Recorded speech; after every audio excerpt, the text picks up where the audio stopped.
किया छिड़के तो जाय छिहरा जलिया हमरा कहि दे फेर कहिया किया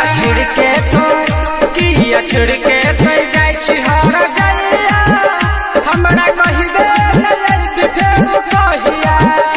हमरा छिड़के तो किया छिड़के तो जाय छिहरा जलिया हमरा कहि दे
सोनू राकेश के